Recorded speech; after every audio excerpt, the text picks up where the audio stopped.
This is CG Ruthless Sports. I will be brutally honest. Ain't nothing but being brutally honest. Coming at you with another video.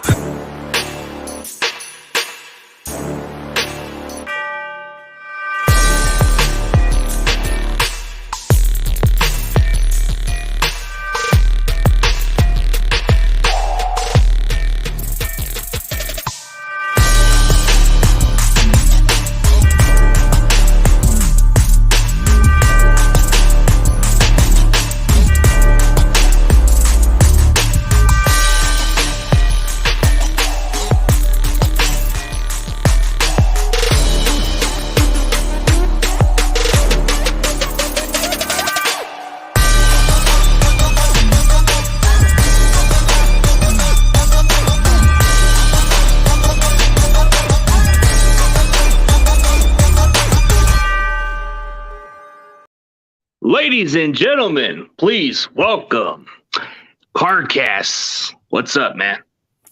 Hey, what's up, CG, man? Hey, it's an honor. Thanks for having me on your show, man. I know I had you on my show a couple months ago, early in the off season, but hey, it's an honor, man. I appreciate you for having me on. No problem, man. I felt like since there wasn't much for me to stream about, I said, hey, why not just bring Karkast? And this is a great opportunity to discuss the rosters, actually. So, tell everybody where they can find you, and you got a pretty awesome channel, man. Hey, I appreciate that, man. Yeah, you can find me on YouTube. Just type in Karkast. You'll find me. You'll probably be the first one to pop up. Go subscribe to my channel. I also have a Twitter. Just search up Karkast, and it will pop up. Give me a follow there as well. But mostly Twitter. I have an Instagram, but I'm not usually on it as much. I don't usually post, but mainly Twitter. I tweet out stuff here and there whenever I go live.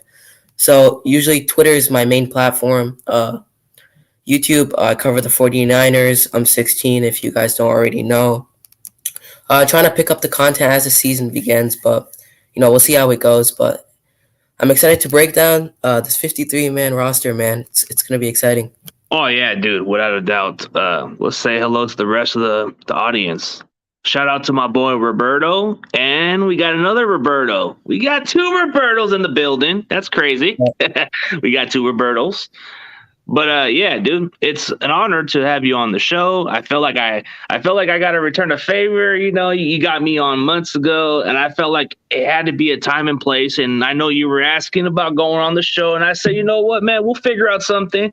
And as soon as the roster cut down came in, I said, why not just bring Karkast? I feel like this is a good opportunity, dude, because sometimes I run out of guests at times, but then when I'm like really on point, bro, I like what you do. So yeah. I say, you know what? Karkast needs to get in. I got to get him in. Appreciate that, man. I love what you do as well, man. Thank you. Yeah, no problem, man. Oh, we got one of the guys, David McNew, man. Hopefully he gets his delivery because I sent him something on the surprisey one. But yeah, let's discuss on this roster, man. So, okay, so what do you think of the 49ers roster? Like when you saw these cuts, what was your reaction to these cuts or these roster like predictions?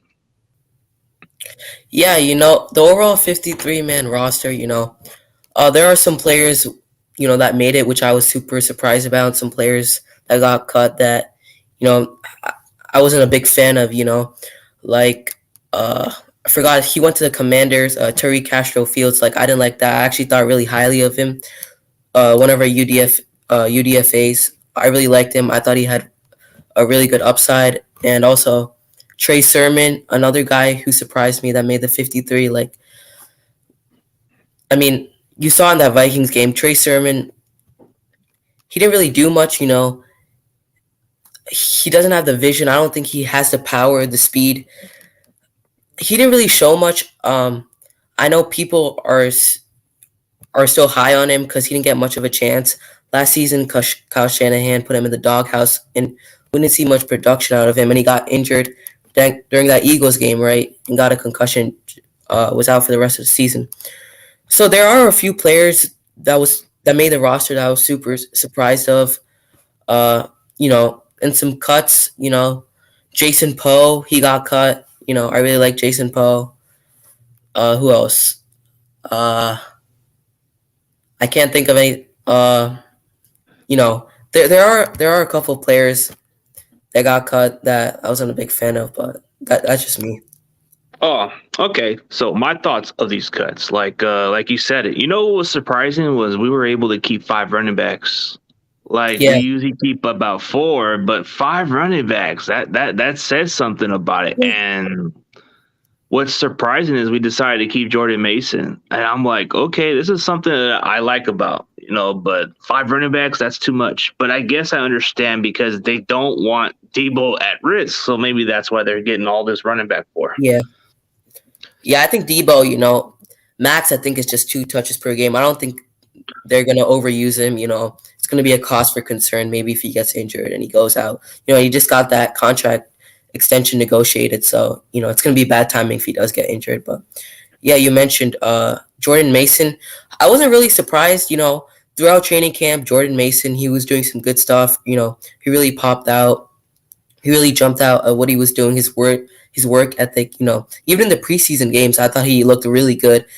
There were a couple of runs where he ran the ball like it was his last. Like he put his shoulder down, he trucked some people. Like there were there were some runs where he fought for those yards. There were some stiff arms. Like there was he has a lot of power. Like he's a small guy, but like he'll put his head down and he'll run over you. And I really like that about Trey Sermon. He might look like a small guy, but he's gonna make every play look like his last. So Um, well, Jordan Mason, for example, like he's 5'11", 223 pounds. I mean, he runs a lot quicker, and the fact that we kept him, I was happy about that part. But what kind of caught me by surprise, I was defending my boy Trey Sermon, but I felt critical that I needed to speak truth and speak it like it is. But I don't know, Sermon, they're very high on him, so I can understand. But I know a fellow content creator who wasn't happy about this Trey Sermon staying put, and I wasn't like upset like he was, but at least I said, hey man, either way, if he were gone or cut, I wouldn't care at this point. So it's like I understand some people have their certain players, but when I looked at the cuts, I already knew that for whatever reason, Jason Poole was going to get cut because one, he's like a development, so they stashed him on the practice squad. So I was correct about that one part because a lot of people were very high on Jason Poole. I really liked the kid, but I had a feeling that he wasn't ready for. Maybe by next year he will. So you put him in the practice squad, you develop him. So Tyree Castro Fields, I felt like maybe a bad team could have took a chance, and that's why Washington decided to take him. And I'm hearing rumors that maybe that the reason why he went to the Commanders because his Penn State teammate convinced the Washington Commanders to pick him up. So no, that's what I heard. yeah, Jonah Dotson, whatever his name is, he was the one that told the Commanders to go pick him up. yeah, Jahan Dotson, yeah. Yeah. Speaking of cuts, also another one, Jermichael Hasty going to the Hmm. Jags. Jags picking him off waivers. Like that's who that surprised me because I actually like Jermichael Hasty. He's really shifty. Really versatile. He's a running back and he's a pass catching back. Can run routes from the backfield, angle routes, Texas routes, and has good hands. He did. I think he did drop a few balls during one of the preseason games, but I think that's something. That's something that someone can coach him up. Like it's not a given talent. I think that can be coached. Working on better receiving skills, this and that. So I really like Jermichael Hasty. I think he's really good at what he does. But I just wish Yeah. him the best in Jacksonville. They got some young running backs there. I think he can produce behind them as well. So Oh, and the fact that he goes to Jacksonville, it gives him more playing time opportunities because I think he'll be the third running back if yeah, I'm looking at it correctly. And I can't get upset about it because the running back was pretty stacked. So it was going to be tough for him to even make the team. And the one surprising, I mean, like when we get towards those situation of those surprise cuts, man, it's like it kind of yeah, shaked my head a little. One of these surprise cuts, it kind of shaked my head a little bit, because I thought some of these players actually made a case for the roster spot. But can you give me one of your surprise cuts that you felt like deserved to make the team but got cut for no reason? I think Tashawn Gibson. Man, you bring him in like like a week before you cut him. Like he's a veteran. You know, he's been in the league. He's made to multiple Pro Bowls. You know, he's a Pro Bowler.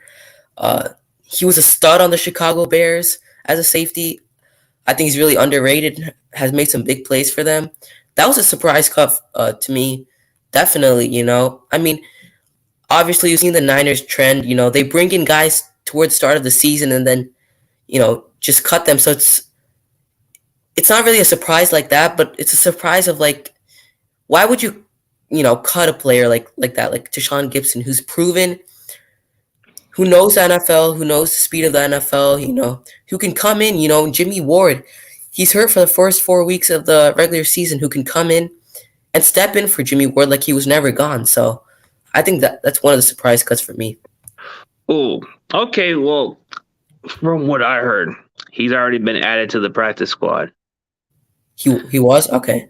Yeah, if you look it up, like it's been reported that he's been added to the practice squad. And then so I felt like I agree with you. I felt like his ball hawk skills, his veteran experience would have made a difference. I think he would have filled in pretty fine, but maybe they really like what they seen from Moore, so maybe that's why. But maybe we might promote him to active roster. So that probably wouldn't be a bad situation. As long as we get him on the practice squad, I feel like they have options to put him on the roster and it doesn't affect the roster spot or whatever they say. But when I look at the surprise cut to me, Komodo Turi, I felt like he was a little bit better. I felt like I thought Turi made a strong case because he was looking pretty good. But I understand why they stuck with guys like Kerry Hyder because of his veteran experience and the fact that he can play the inside. Turi's kind of like a natural defensive end, but I felt like there could have made some room to keep the guy. But when you look at it this way, that one, like Malik Turner kind of made a strong case to make the team as that sixth receiver. And the fact that he did good on special teams, that's viable. And you cut this guy. Like, it makes me shake my head a little bit. Like, why would we cut this guy? This guy's he's a special team stud, and he's a good number 6 receiver to have on the roster. Like, if injuries happen, this guy can step in. I like what I saw from Malik Turner, but I can see why we're going with 5 receivers. Maybe there's a receiver off the streets that we might consider bringing later in the season. So maybe that's just what they're looking at, or they just like what they got with the 5 receivers. No, for sure. Yeah, and another one is Nate Sudfeld. Like, didn't we re-sign him to like a $2 million deal? I watched your video on that. That was funny, man. But I don't get it. Like, I thought he was gonna be the backup until this whole Jimmy G saga started back up again about him restructuring his contract and stuff like that. But I was super surprised. Like, I thought he was gonna be the backup, but we didn't know that Jimmy G was gonna get his contract restructured and stuff. So that was kind of surprising, before I even knew that, like, that Nate Sudfeld got cut, because they just gave him a contract, like a $2 million contract, and they just cut him. So, and he's guaranteed $2 million, and that's the fun part. Yeah, that video was crazy when one of the guys named Jerry Yang told me about the cut, and I'm like, oh, yeah. Okay. I just had to do one of those little reactions and short clip it because somebody told me it's comedy. So, okay, so here's this one thing. Who was the player that you were surprised made the team? Like, I felt like this player, for whatever reason, made the team because I think it's favoritism. Like, for example, I'm not taking shots on my boy, but Trey Sermon, bro, come on. Like, I felt like you didn't even step up to the plate. I felt like there was guys that were better than you, but hopefully you prove me wrong, but I'm still on your side. I just feel critical about you. But the fact that you're on the roster and they're just keeping 5 running backs, bro, that's too much on the roster. That's a surprise guy who made the team.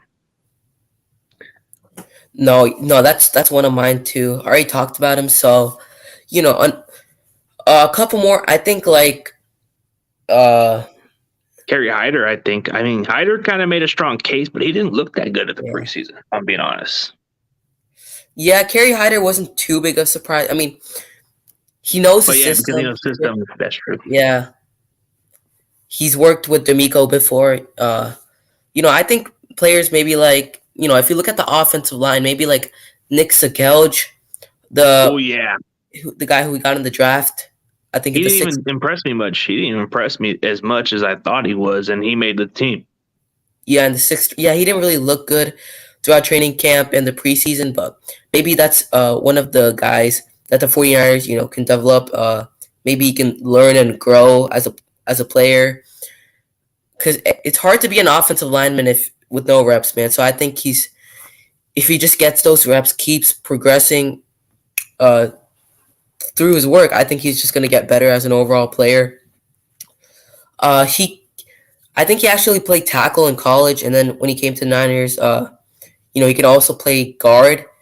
So his versatility really jumps off the charts. So I think maybe that's what the Niners, Niners, had him on the 53. So that's one of my surprise players that made the 53. But apart from Trey Sermon and him, looking at it, I mean, I don't really have any other players that surprised me. I mean, I'm probably forgetting some. Mr. Irrelevant, Nate Sudfeld. I mean, not Nate Sudfeld. I mean Brock Purdy. I mean, I mean, like, he actually showed something in the preseason, so I mean, I could see it coming. I mean, but good. like to be fair, like I was surprised by the fact he made the team. But I thought Nate Sudfeld was going to stay because of the guaranteed. I was like thinking, there's no way they're going to cut Sudfeld because they gave this guy $2 million. But Purdy kind of looked pretty good. And then what really kind of surprised me, they decided to keep him, and he was cheaper than Nate Sudfeld. So that's what caught me by surprise. Like, I thought maybe they were going to keep Sudfeld. Yeah, you make a strong case for it, but yeah, all I saw from Brock Purdy in preseason weeks 2 and 3, against the Vikings and the Texans, like, was it against? I think it was against the Texans too. He conducted the game by himself. He looked like a real game manager out there. He looked strong. He looked confident under center. So he showed some sparks here and there, which I thought, like, okay, the Niners really are high on this guy. So I'm pretty sure that's why he made the team, because I think the Niners saw something in this guy, in this young kid. So that's just me though. Okay. Well, I mean, he is Mr. Irrelevant, and you just beat out a guy that was supposed to be the backup for $2 million guarantee. So I guess that $2 million is in the trash. Yeah.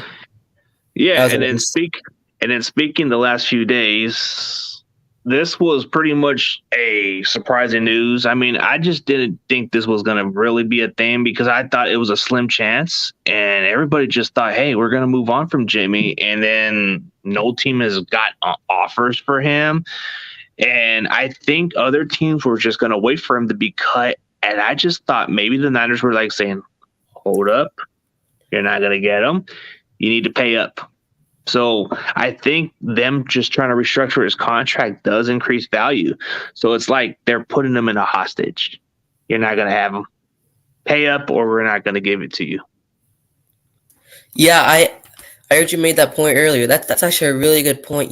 It's a way of telling other teams, like, look at Jimmy G. Like, we're not trading him, we're not cutting him, we're not releasing him, because we actually think highly of this guy. And you make a great point about the 49ers front office, actually making a case of boosting up his trade value by keeping him, by calling him your backup to Trey Lance. The entire offseason, there's been reports, so many beat writers, NFL reporters coming out and saying, Jimmy G this, Jimmy G, like, there was so many reports during the offseason about Jimmy G going here, Jimmy G going there, but like, now you come to a situation where he's staying on the team after all that BS, after all those long talks about where is Jimmy G gonna go, when is he gonna get cut, when is he gonna get traded.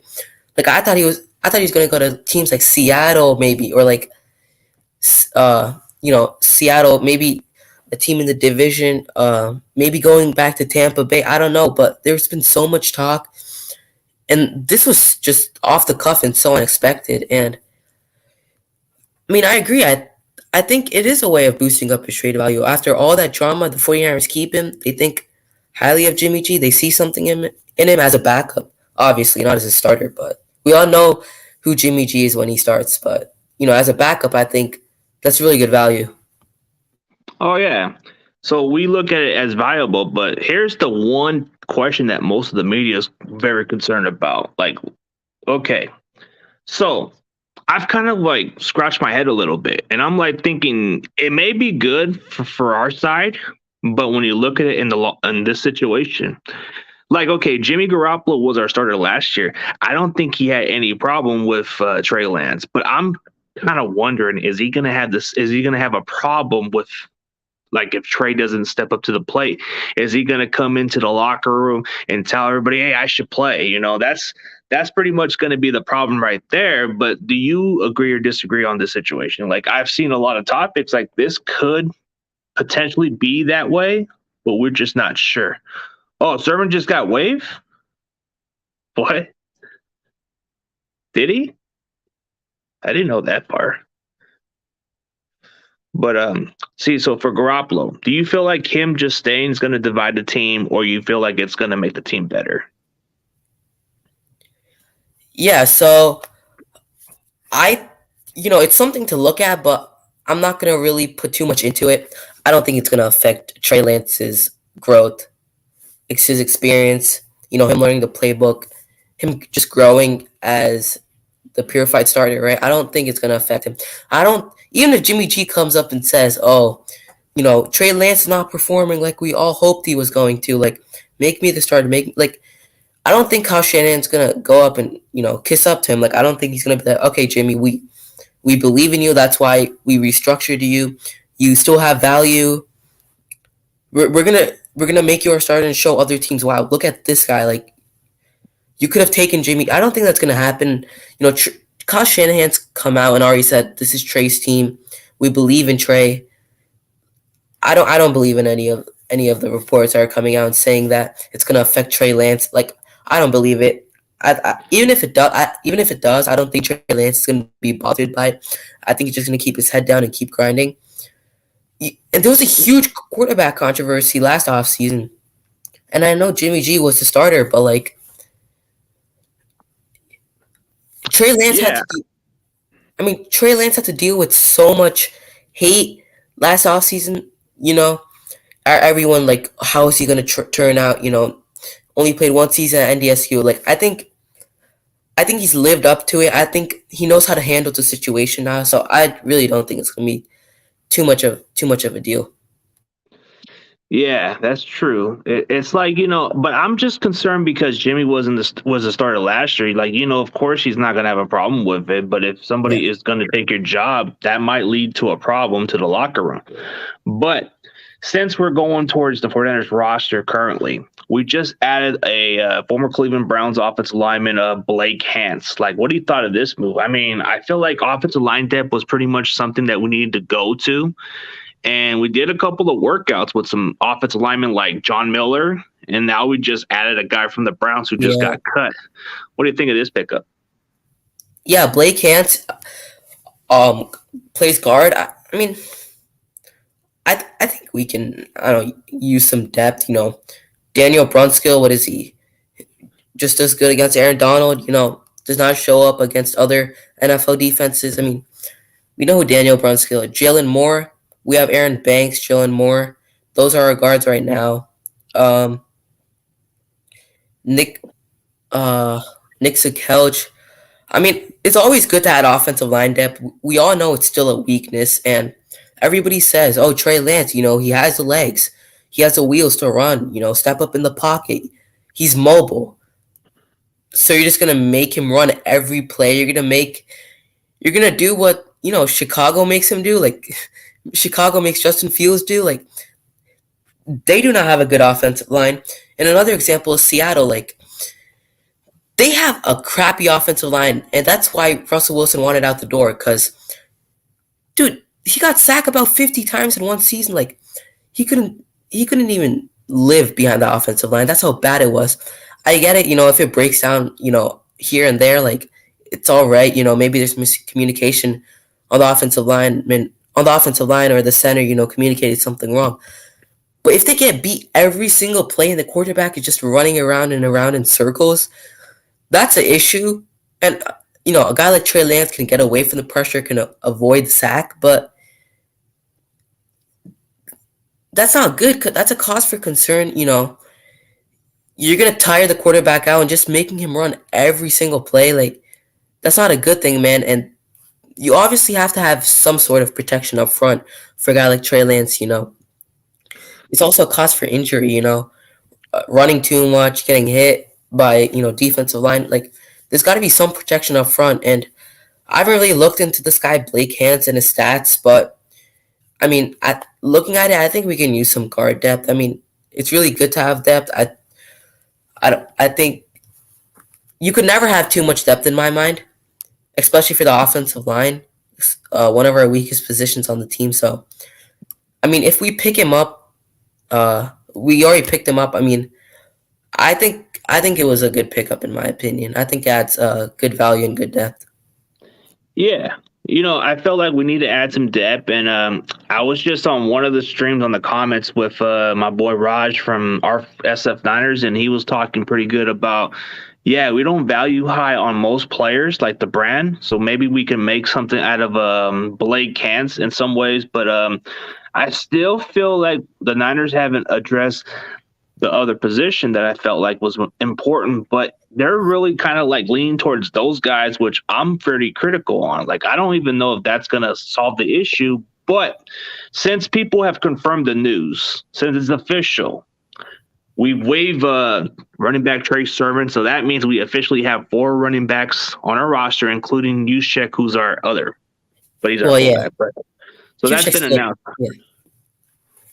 That's actually super surprising, that Sermon got waived right when I was just talking smack about him. So, I mean, he got waived. I think we have a good running back room, honestly, right now, CG. We have Elijah Mitchell at number 1, Tyrion Davis-Price, TDP. I really like this guy, young stud.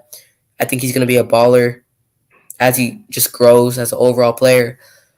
We have, who else do we have? Kyle Juszczyk. Who's the last guy now? Oh, Jordan Mason. I love that guy. I think we have a great running back room right now. I really do. I think. Yeah. I think we're really stacked right now. Oh, dude. When I look at the running back groups, despite all that, there was hopes. I had hopes on Sermon, but it was just disappointing. Like, I had to eventually just give up on it and just say, man, it is what it is. But when I look at the running backs we got, Elijah Mitchell can show you explosive run plays. Like, he's a fast back. He's more into the physical contact than most running backs we got. And he's kind of added some weight so he can take the hits. And then you got Jeff Wilson, who's already been known for our system, and he's a good receiving back.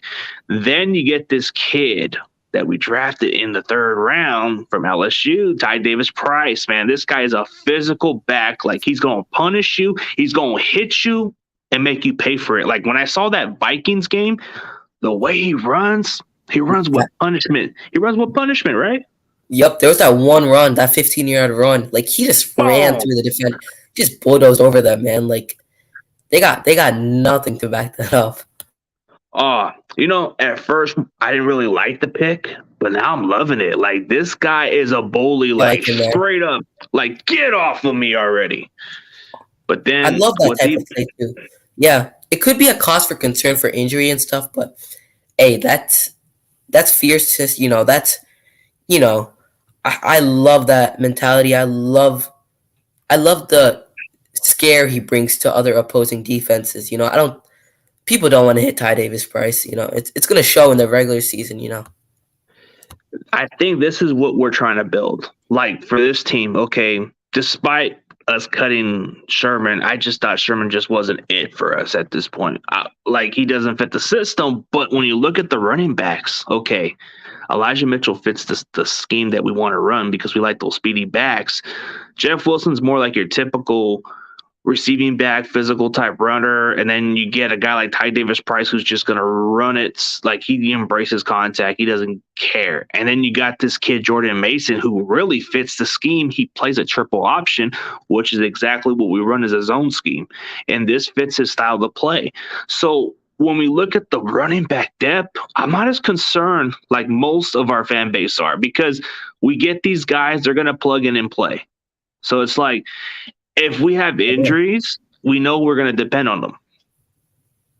For sure, yeah, and I think we got great depth. And you made a great point about sticking to the scheme.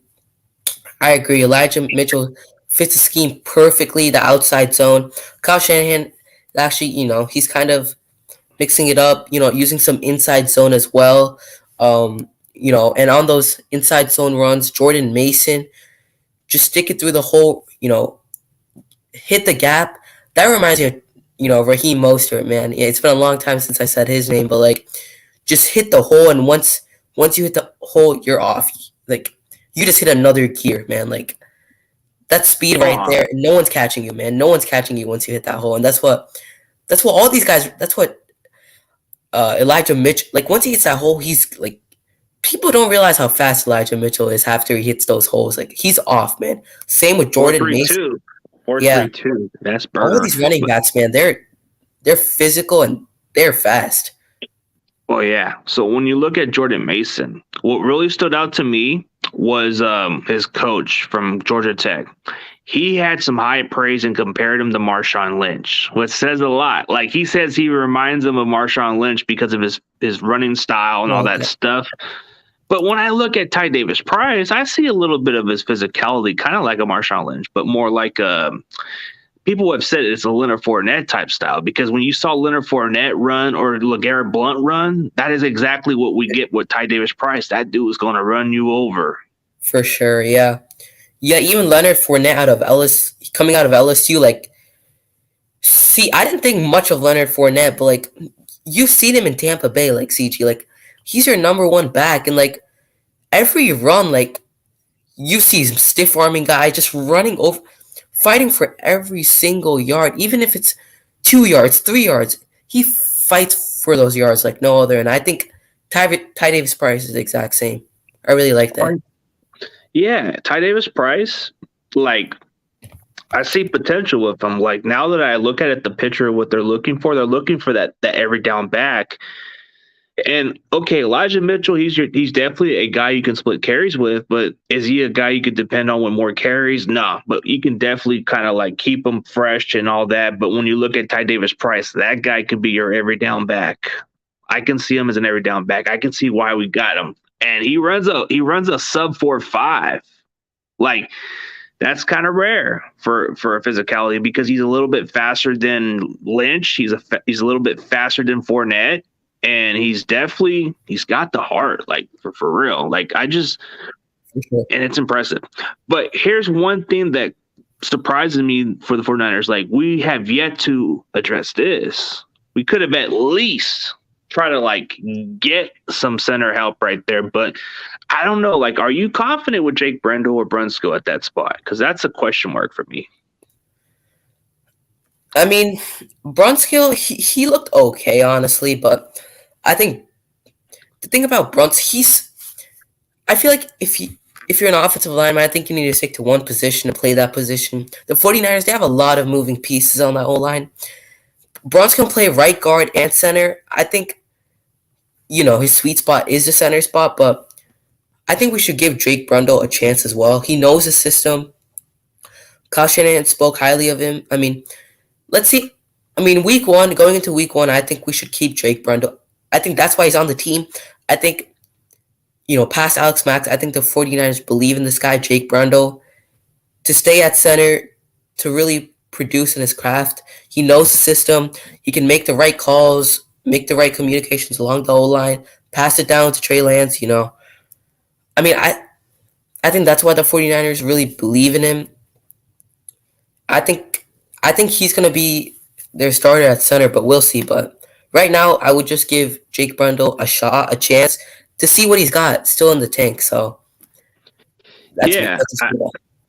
I just think that he's very unproven because he hasn't given a fair chance. But like you said, he knows the system, so maybe there's a chance he can fix the issue and go from there. So, like, when you look at him, it's like he's almost 30 years old, has 5 career starts or been around the league, but just never had a fair chance. So usually it's one of those guys that just wants to have a chance. So we are kind of like that football team that gives players opportunities. And sometimes it kind of benefits us and sometimes it doesn't. Like, for example, Raheem Mostert, he's been around different teams. He's been around different teams in his entire career before he came to the Niners. Who was Raheem Mostert? He was nobody until he came into our squad and became one of our best backs on that system. Maybe with Jake Brendel, if you give him a fair chance, maybe he might be solid, and maybe we keep him for the short term, and then until we find an actual center. Yeah, Yeah, no one knew about Raheem Mostert until that 2019 NFC Championship game where he just broke. I don't know what record it was, but he just like he passed a running back in like the amount of touchdowns in one game, and like everyone's like, "Who's Raheem Mostert? Who's Raheem Mostert?" And then from then on, like everyone just so high on the kid. But I actually have a question for you. Like the Raiders actually they released Alex Leatherwood, the offensive guard. Like, Ooh. what do you think the 49ers can will or do you think they can pick him up? I just don't see the 49ers doing that kind of stuff. I think they're just gonna stick with what they have. But do you think he's a good addition to the O line?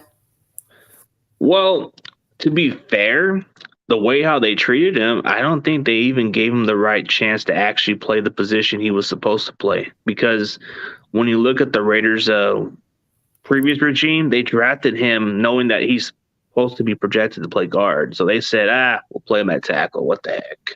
But when you look at the Niners, if we bring him in, we're gonna bring him in just to like say, hey, dude, don't worry about it. We'll put you at a spot that fits you well.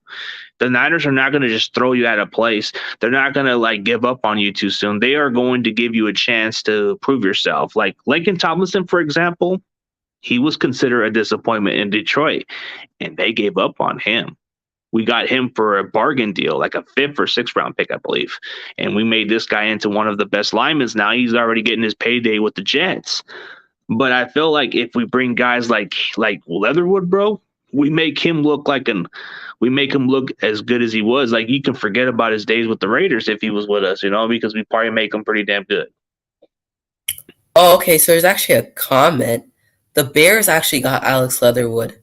Okay. Ooh, they Wow. got him. They need help. They need all the help they can get. They do need help, man. They can't keep letting Justin Field just run around, and getting himself injured or hurt. They gotta add Yeah. somewhat protection on the O line. Yeah. Hey, what's up, Bubbly? Yes, he was saying what's up to us. And hey, Butterfly. Damn, so my boy Butters is going like this because it doesn't matter. I think we're still going to get at Justin Fields. No, for sure. I mean, unless they put him at tackle, that's not going to be good. But maybe at guard, they'd be solid. But I think he'll be a little bit too behind on the playbook a little bit. Maybe it might take him a week to learn this shit quickly. But yeah, Jimmy is staying put as we speak. So yes, but so we can get to the final conclusion of what you want to discuss, and I'll throw in some rapid fire since my boy John Jay does something like this. We'll do rapid fire. And you give me a positive about our opponent, like we call the Bears, and the negative. So rapid fire, we'll put like Chicago Bears because we got them on week 1. And I definitely like how this is kind of interesting. So rapid fire, we'll put it on the Chicago Bears for this one because that's our opponent the following next Sunday. So we can go with the positive. We'll put in you give me at least 3 positive about the Bears, and then we go with the negative with the Bears. I mean, positive about the Bears. I think Justin Fields. I think he's super athletic. You saw what he did, CG. I think it was I forgot week. I think week 3 last season. You saw what he did. I don't know if you remember that run, but I think it was the 4th quarter. He just juked. First, he just juked.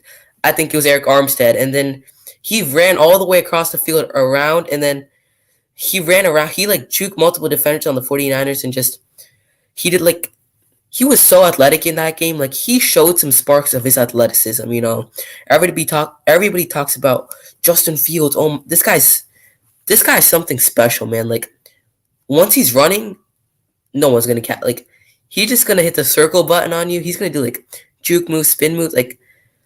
I know their offensive line is not the best. I know they just got an upgrade in Alex Leatherwood, but the fact that they got no one is as athletic on the field as Justin Fields. And I'm sorry, Niner fans, but it's just a given. This guy's he'll make you miss in an instant. And I feel like the Niners have to be on their checks. They have, D'Amico's gonna have to call the right game plan for the defense while playing Justin Fields. Because if because Eric Armstead's done this multiple times. If you don't keep your contained, they're going to take the outside and just run past you. Because you got to contain the outside, the edge, That's where Justin Fields usually likes running. So one positive about the Bears, I think, is Justin Fields. You know, their future franchise quarterback. I think he's really good. I think he's going to be great. He's going to turn out great. Another positive is, you know, their defensive line. They got some ballers. They got some studs. Deron Payne, Khalil Mack. He's not on them. He's not on the Bears anymore. He got traded to the Raiders. Who else do they have? Akeem Hicks, the defensive, one of the more of the No, underrated. no, no. Like, okay, for the current roster, they got this Gibson kid. Robert Quinn's there, and Khalil Mack went to the Chargers. And Chargers, Hicks just signed with the Bucks. He just signed with the Bucks? Wow. No, he signed with the Bucks like months ago. Okay. Well, I mean, I feel like they got Deron Payne. I mean, their defense, I think, is better than their offense, in my opinion. I mean, they got that stud linebacker in Roquan Smith. I like that kid, man. I really do. Young kid. I think he's just going to mature and grow as a linebacker. I think more of the more underrated linebackers. I don't think he gets enough credit.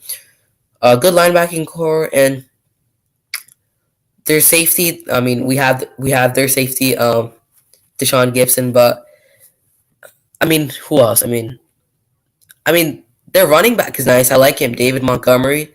I really like that kid, man. He showed some stuff last year.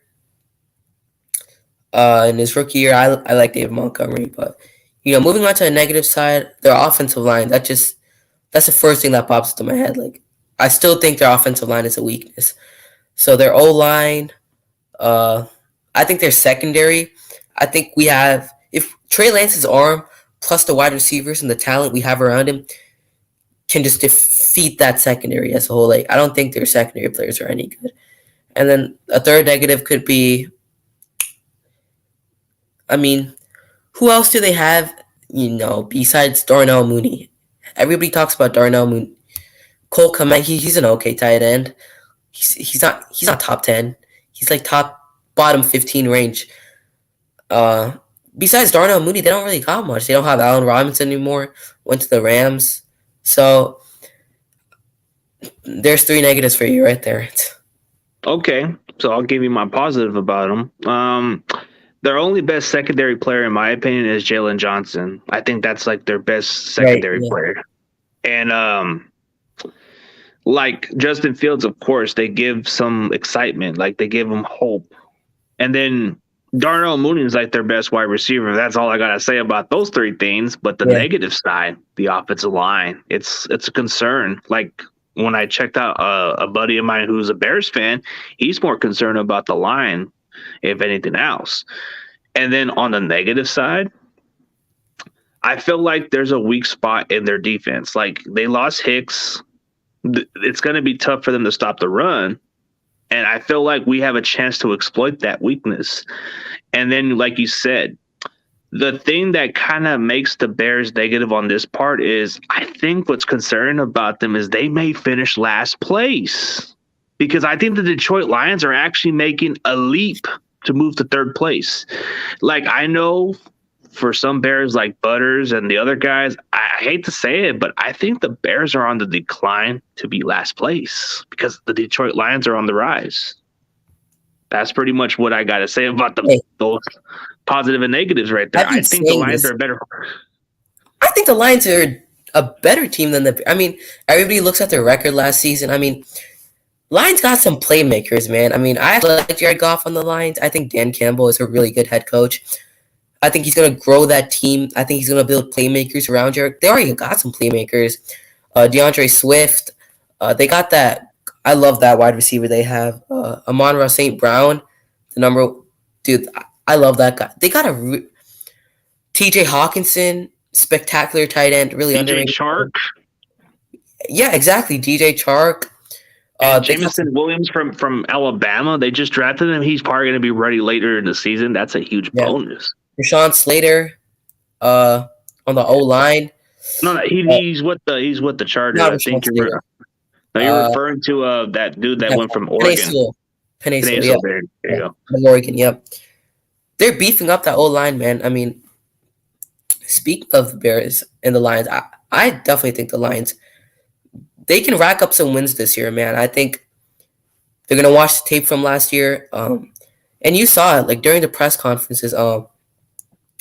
Dan Campbell, like after every game, he like you saw the frustration because you saw how close they came to winning, but just they lost by a tad bit. I mean, if it's either to overtime touchdown or like a field goal, uh, in the last minute of the fourth quarter, like the Lions, they can win. They can win football games. They just got to learn how to finish at the end.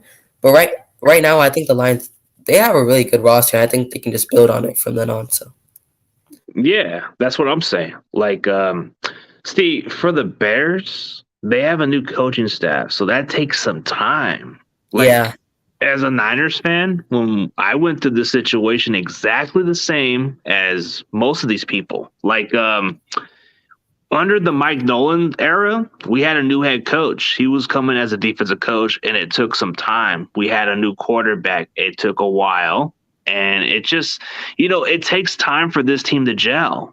So when I'm kind of looking at it this way, like, I look more of the negative with the Bears because you don't have a receiver besides Mooney that scares us.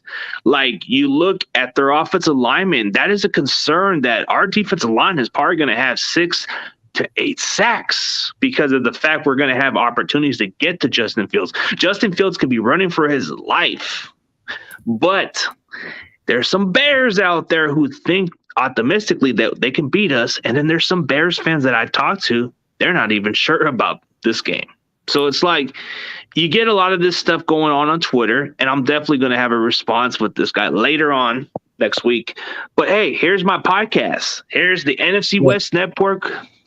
We do this every Tuesday, 6 p.m. Pacific time. You guys got to watch it. If y'all a Niners fan or a Rams fan or a Cardinals fan, you guys got to watch the podcast. It's one of the best in the West, like they say. But yeah, Aiden Hutchinson is a good pick. What's up, Braves fan? Yeah, dude, everybody's pretty much she's everywhere. But the point is, I feel confident about this week when we play the Bears. Like, I feel like we should do like anything like that. Yeah. Like anything. I feel like okay, so before we get to it, maybe by next week I'll do like a little preview and prediction for that Niners and Bears game. But I feel like that's something we can look forward to. I feel like this is going to be like a matchup. Like, this kind of reminds me more of the Lions game almost, because you know how we first started off, we get a little rusty, we come off. Usually beginning of the season, you kind of look crappy for a little bit, and then you start to shake it off, and then the next game or two you look dominant, yeah, I agree. Yep. And that's how the Niners start, You've seen it every season. They're a bit rusty week one. They're still getting used to it. They're still getting used to the start of the NFL season, with a couple months of, off-season training and then just getting right back to football. So, I mean, it's obviously, mentally draining and stuff. So, I mean, I get it, but I feel like I agree with you, I mean, it is a concern because 49ers, they don't usually start off well. They don't usually start off well in the season, especially week one. But then as the season progresses, they get better and better. They realize, okay, what each team is doing, how they're going to, how they're going to approach the year. But you made a good point. I really feel confident about this Bears game, man. I really do. Trey Lance, battle of the second-year quarterbacks. I know people still have doubts about Trey Lance, but I think that's all BS. I know, preseason against the Texans, he didn't do as well, but you saw the deep ball. He's obviously going to make mistakes, but leading up to week one, I think he's going to work on those things, and maybe he throws a couple interception here and there, but if he can come back from that with confidence, can rethink his mistake. I mean, Trey Lance doesn't have to have a Patrick Mahomes-like game. He doesn't have to. People get that mixed up. Like, he doesn't have to have a Patrick Mahomes, Josh Allen kind of game. He can make a mistake, but don't make it at a crucial time because Justin Fields, he'll make you pay. He'll either use his legs, he has the arm, but I don't think the Bears have the playmakers to really support Justin Fields. I think it's a one-man show, except Justin Fields and Darnell Mooney. That's basically it. But Trey Lance and the 49ers, they have a spectacular and phenomenal roster built around him. So even if Trey Lance does make a mistake, and their defense, if Trey Lance makes a mistake or throws an interception, their defense is going to come out and they're going to make the Bears go 4-and-out in a blink of an eye, and it's going to give Trey Lance another shot to come back, rethink what he did wrong in the previous drive, come back, do it right this time, and I think, that can lead to a win week 1. So. Oh, yeah, without a doubt. And I agree with what you said. Trey Lance doesn't have to do too much. We got a great running game. The receiving core will step up and be productive. The only concern I have is, can those receivers catch the ball at this point? Because that's going to be the crucial factor. Like, I like what we got with our receivers. They can separate. They can run routes pretty well. They are good after the catch. So as long as that running game is looking great, we don't have to expect Trey to be Patrick Mahomes. We don't have to have him carry this team. There's going to probably be a couple of games where maybe Trey might have to step up his game because the running game is slowed down. This is where we can definitely see where Trey Lance separates himself from Jimmy from this point going forward, because there's going to be a game where maybe the Cardinals actually slow down our running game and we might have to be forced to throw the ball. So maybe the Bears game might be one of those games, but I think we'll be fine. No, honestly, I think we'll be fine. And if Trey Lance does need to step up to the plate, I think he will. Yeah, without a doubt, man. But hey, thank you for being on the show. I mean, I'm definitely going to give you an introduction of what you got to say. But hey, maybe down the road, we'll definitely get you on my show again or go on your show. It's your call. Hey, I appreciate you, man. It was an honor. Hey, it was super fun talking about the roster, the cuts, and everything. It was a great time. Thanks for having me. No problem. But I want to give you the intro so you can say what you want to say, and then we can end it from here. So you can say what you want. Yep. First and foremost, CG, thanks for having me on, man. Keep doing what you're doing. I love the content you put out on your channel. Remember, if you haven't subscribed to CG, Ruthless, go do that. You also have another channel, so strictly talking about Niners, so go do that as well if you haven't already. Great content creator. If you don't know where to find me, just find me on YouTube, Karkast, my YouTube channel. Trying to pick up the content as the season gets by. Want to do play-by-plays. Still trying to figure out how to work all of that. Trying to get the game up and talk about it at the same time. Still trying to figure out how to do it. Follow my Twitter if you haven't already. Almost at 500 followers on Twitter. This entire 49ers community has just been helping me. This entire Niners community is just great as a whole. One of the best football communities out there. Just helping each other. Grow their platforms, grow their channels. Subscribe to my channel if you haven't already. Yeah. Butterfly says CG's amazing. Like and subscribe. Yep. Go do that if you haven't already, because CG's the best. So. I appreciate you for having me on, CG. It was an honor once again. Yeah, it is. So you guys go check out Karkast. There's another channel that looks like his, but he's the one on the bottom one with the Niners channel. Just look for Karkast for Niners and it should pop up. Or it's under my description, so you guys can sub him up. Let's get this guy to 300 or maybe 500 by this coming week. Yeah, for sure. Hey, we got a lot of people coming in. But hey, every Tuesday, 6 p.m. Pacific time, I'm going to be the representative for the 49ers. So y'all need to show your support, because the Empire needs to show up. Oh, yep. So guess what? I guess I'm going to have to do a breaking news with the NFC West Network. So, hey, we're going to end this on a high note. But hey, as always, CG Ruthless Sports and Karkast is out. We'll see y'all later. Peace.